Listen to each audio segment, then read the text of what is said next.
एक शब्द सुनने में कितना छोटा लगता है, एडजस्ट। एडजस्ट कर लो बेटा, कॉम्प्रोमाइज़ कर लो।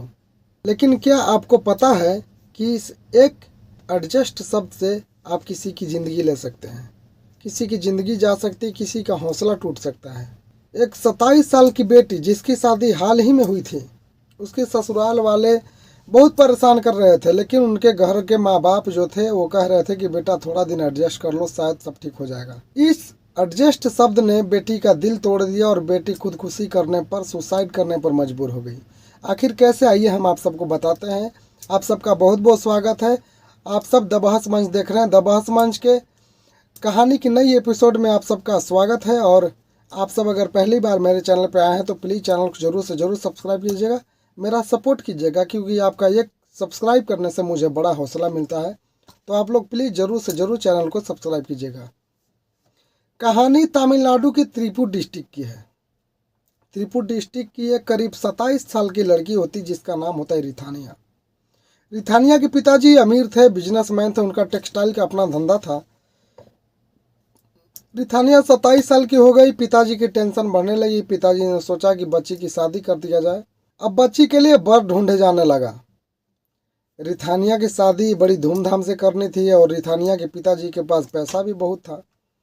रिथानिया के पिताजी अपने हिसाब से अच्छा खानदान, अच्छा लोग, अच्छा जिसका समाज में वैल्यू हो, ढूंढ रहे थे। रिथानिया के पिताजी तमिलनाडु के त्रिपुर डिस्ट्रिक्ट में ही एक पॉलिटिकल रिलेटेड फैमिली को ढूंढते हैं। वहाँ उनको एक लड़का मिलता है जिस लड़का का नाम होता है कविन कुमार। करीब उसका 28 ईयर्स, 28 साल उम्र हो रहा होगा। रिथानिया के पिताजी को सारी बातें जच जाती है और रिथानिया के पिताजी रिथानिया की शादी करने के लिए कविन कुमार से तैयार हो जाते हैं। कविन कुमार के पिताजी कहते हैं कि भाई आप दोगे क्या? रिथानिया के पिताजी ने कहा कि भाई रिथानिया मेरी बेटी है और हमसे जो बन पड़ेगा मैं वो दूंगा। रिथानिया के पिताजी ने शादी में करीब 2.5 करोड़ रुपए खर्च किए। 70 लाख की वोल्वो की कार दी गई। 4 किलो गोल्ड देने का वादा था। करीब रिथानिया के पिताजी ने 3.25 केजी गोल्ड दे भी दिए। शादी हुआ, सब कुछ हुआ। शादी के बाद दुल्हन ससुराल गई। रिथानिया अब अपने ससुराल में है।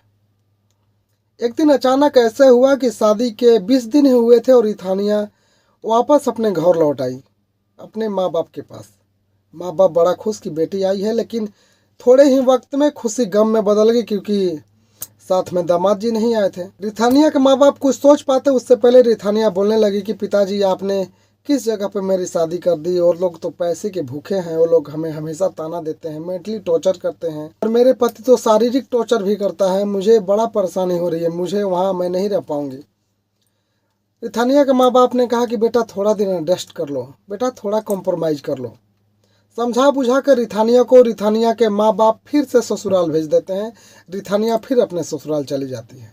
रिथानिया अपने ससुराल में करीब 20 दिनों तक रहती है। 20 दिनों के बाद रिथानिया फिर से अपने घर वापस माँ बाप के पास लौट आती है। उसी हालत में फिर से वो अकेली थी, दामाद जी नहीं आए थे साथ में। रिथानिया कहने लगी कि पिताजी मैं कैसे रहूँ, वहाँ पे बड़ा परेशानी हो रहा है, वहाँ पे सब लोग भूखे हैं पैसे के। वो लोग तो ये बात करते हैं कि सबको 100 करोड़ 200 करोड़ मिल रहा है और तुम्हारे पिताजी ने खर्च क्या किया? आखिर 4 किलो गोल्ड देना था, वो भी 3 केजी ही गोल्ड दिए। हालांकि रिथानिया के पिताजी ने वादा किया था कि बाकी के बचे गोल्ड भी मैं जल्द ही दे दूंगा, लेकिन रिथानिया के ससुराल वाले लोग देख रहे थे कि रिथानिया के पिताजी बड़े अमीर है, बिजनेसमैन है और वो लोग रिथानिया को एक पैसे की मशीन मानकर अपने घर बहू बना कर लाए थे और रिथानिया से उम्मीद कर रहे थे कि रिथानिया के पिताजी करीब 100 करोड़ रुपए हमें देंगे। हमेशा ताना मारते थे रिथानिया को कि तुम्हारे पिताजी ने क्या दिया, यहाँ पे लोग 100 करोड़ खर्चा कर रहे हैं, तुम्हारे पिताजी ने क्या किया है।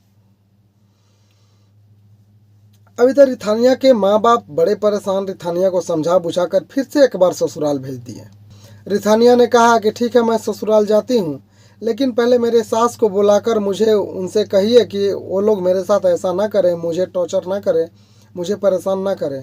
रिथानिया के पिताजी ने बाकायदा रिथानिया के सास को बुलाया और रिथानिया के सास ने सॉरी भी बोला, माफ़ी भी मांगा और बोला कि अगले बार से ऐसी गलती नहीं होगी, हम अपनी बेटी की तरह रखेंगे रिथानिया को।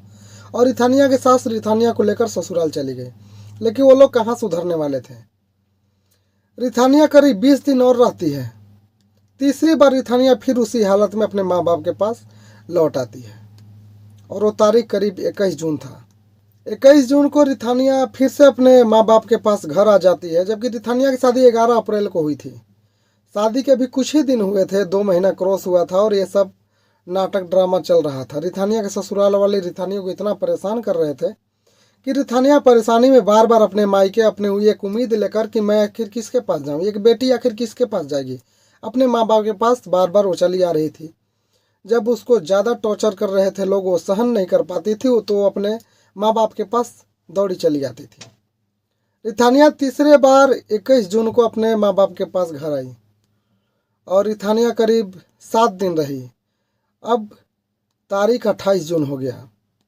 28 जून को रिथानिया ने कहा कि पिताजी मेरा थोड़ा मन घबरा रहा है, मैं पास की मंदिर है वहाँ पे मंदिर से थोड़ा हो आती हूँ। रिथानिया के माँ बाप ने कहा कि ठीक है जाओ। रिथानिया ने गाड़ी उठाई, गाड़ी स्टार्ट किया और मंदिर के पास चली गई।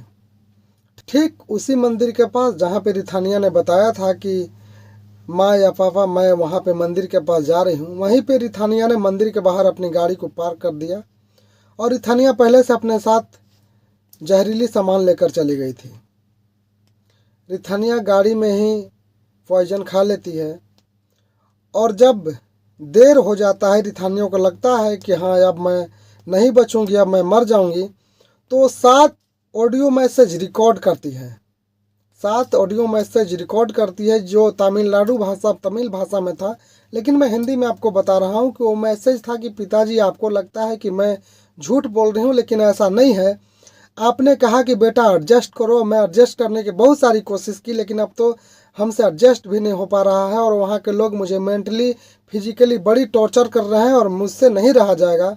फिर दूसरे मैसेज में था कि पिताजी मैं झूठ नहीं बोल रही हूँ, आपको लग रहा है कि आपकी बेटी झूठ बोल रही है, लेकिन आपने जहाँ पे मेरी शादी की है वो तो पैसे के लालची लोग हैं, वो हमेशा से हमेशा हमें पैसे की मशीन समझते हैं और ताना देते रहते हैं कि कुछ लोग हैं जो 100 करोड़ खर्चा कर रहे हैं, तुम्हारे बाप ने क्या किया।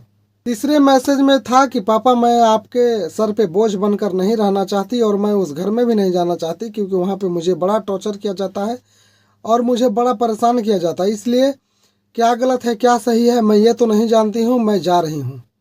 बस इतना कहकर और रिथानिया ने अपने पापा के व्हाट्सएप पर ये सारे मैसेज सेंड कर दिए। रिथानिया के पिता ने अभी मैसेज को देखा भी नहीं था, व्हाट्सएप को देखा भी नहीं था। करीब 2-2.5 घंटे हो गए। आजू बाजू के लोग जो हैं देख रहे थे कि वहाँ पे एक कार आई है, कार के अंदर एक लड़की है जो बाहर निकली नहीं, उसी में बैठी हुई है। पास जाकर लोग देखे तो उस कार में बैठी लड़की के मुंह से गाज निकल रहे थे।